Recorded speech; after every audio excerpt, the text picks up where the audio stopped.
So in this example, we'll talk about how to rearrange the compound interest formula for the different variables that we might be looking for. So recall that the compound interest formula is defined as future value is equal to the present value times 1 plus the annual rate divided by the number of compounding periods per year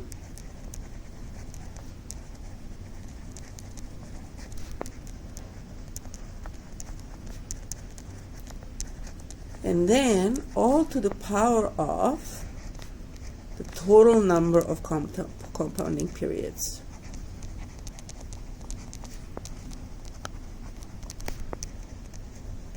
And that is the number of compounding periods per year times the number of years. So let's suppose we have we are given the future value and we are giving the annual rate in the number of compounding periods and the time of the investment or loan, but we are looking for the present value. So in other words, we are looking for present value, and we are starting from the formula future value is equal to present value times 1 plus the annual rate divided by the number of compounding periods per year to the power of the number of periods per year times the number of years. So remember, you have to keep in mind at every step of the way, what is your goal? My goal is to isolate present value. In other words, get present value on its own. So to do that, I will have to do this in multi steps, and at each step I will have to reevaluate where I'm at and what is happening to the variable that I'm looking for. So in this particular case, the present value is being multiplied by this whole thing, 1 plus r over m to the power of mt. So, and that is the only thing that is happening to the present value. It's only getting multiplied by this big chunk of number. So to undo multiply by this whole thing, what I have to do is the opposite, which is divide by this whole thing. So that tells me that I have to divide both sides by that whole thing that PV is being multiplied by. So this is FV divided by 1 plus R over M to the power of MT. And on the other side, I'm only going to be left with present value because I got rid of the thing that it is getting multiplied by. So here we go. The present value is the future value divided by 1 plus the rate divided by the number of compounding periods per year to the power of MT. Now there's another way of writing this. This is perfectly fine, but there's another way of writing it if you don't want to write it as a fraction. In other words, I can bring the denominator up into the numerator. So instead of saying future value divided by this whole thing, I can rewrite it as future value times modified this whole thing. So in other words, if I'm bringing it up from the denominator, whatever power I had, whatever the exponent was, it has to change signs. So it was mt before in the denominator, now in the numerator it's going to be negative mt. So there we go, that is the present value. There's another question here, how do I solve for r? Okay, so I'm looking for r, and I'm given that the future value is equal to present value times 1 plus r over m to the power of mt. As in the previous example, first things first, I have to put a target on what I'm looking for. I'm looking for r. Now to get to the r, I gotta dig it out, and to dig it out, I have to see what is happening to it, and then what I'm going to do is undo step by step, starting from the last thing back to the first thing. So if I look at r, the first thing that's happening to r is it's getting divided by m, then it's added to 1, then that whole thing is put to the power of mt, and then that whole thing is multiplied by the present value. And that's it. So the last thing that happened was I multiplied by the present value. So I have to undo the last thing. The undo of multiply by present value is divide by present value. So if I divide both sides by present value, on the left hand side I'm going to get future value divided by present value. And on the right hand side, the present value is now gone because I got rid of it. I undid it. And I'm left with 1 plus r over m to the power of mt. Okay. So let's start again. Where is my target? Eyes on the prize. Okay. I'm looking for the r. What's happening to the r?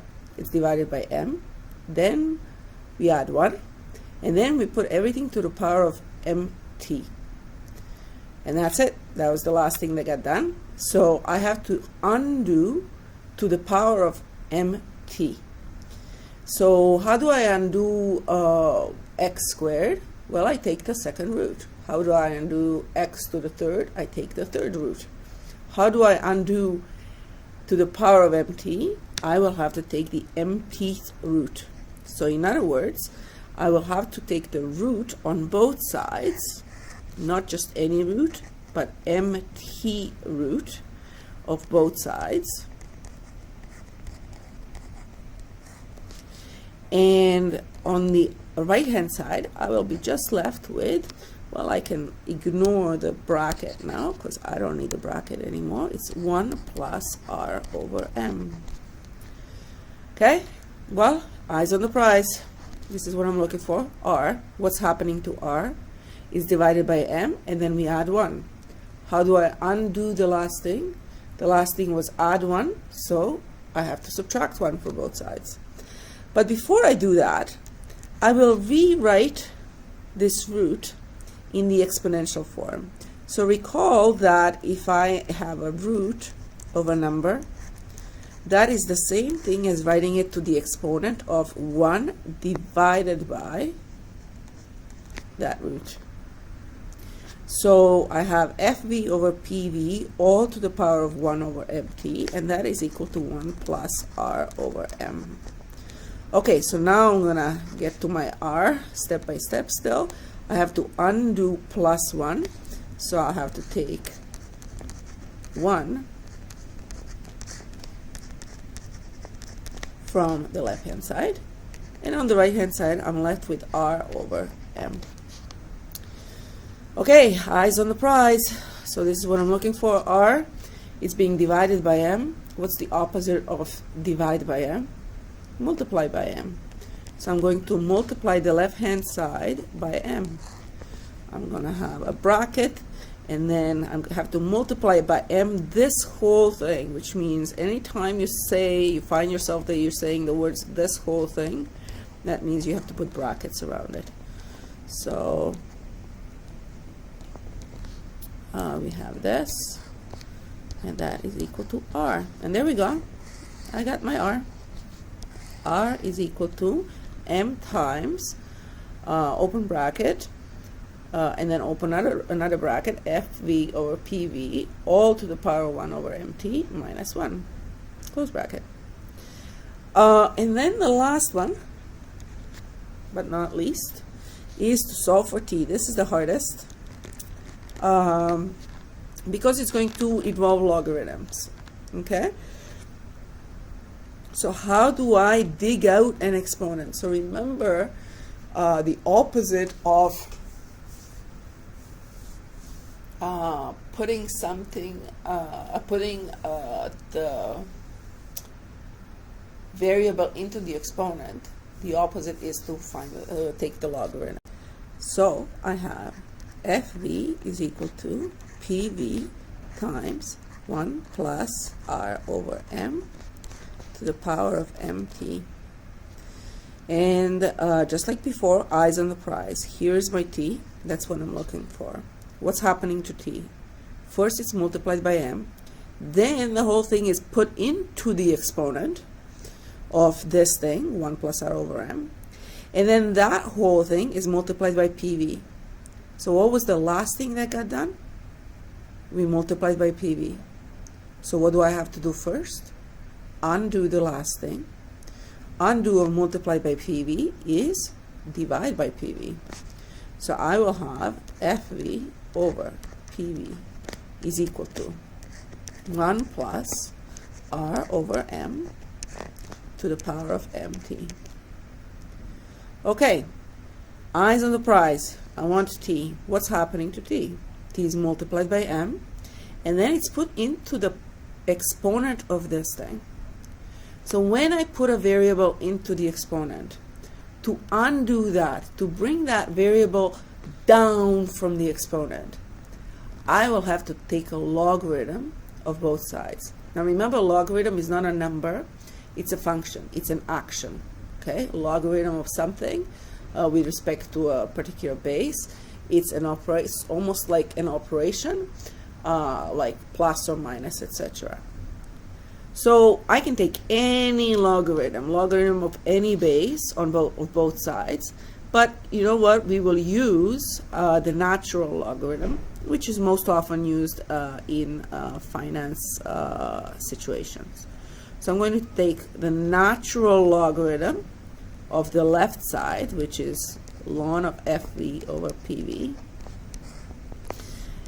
And that is going to be the natural logarithm, or ln, just like as if you were mowing the lawn, of 1 plus r over m to the power of mt. Now why are we doing this? Because of this wonderful, beautiful property of logarithms. The property of logarithms that says that if I have a logarithm of something to some power, that power can be moved down in front and multiplied by the logarithm of the argument.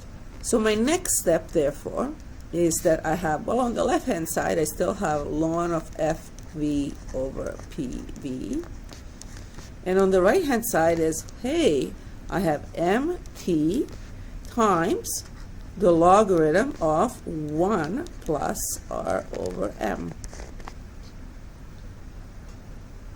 Okay, so what can I do now? Well, eyes on the prize. This is what I'm looking for. I'm looking for t.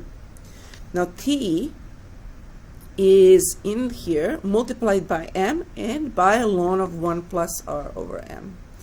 So in fact, if you want, this may be easier to see, the step that I'm going to do after. If I write this, I could write this as t times m times ln of 1 plus r over m. Okay? So what does that mean? Eyes on the prize. What's happening to t is being multiplied by this whole thing, which means that what I can do is I can divide both sides with that whole thing to get t on its own. So I'm going to get ln of FV over PV divided by m times ln of 1 plus r over m, and that is equal to t. There we go. That's my t. And this is how we dig the time out of the compound interest formula.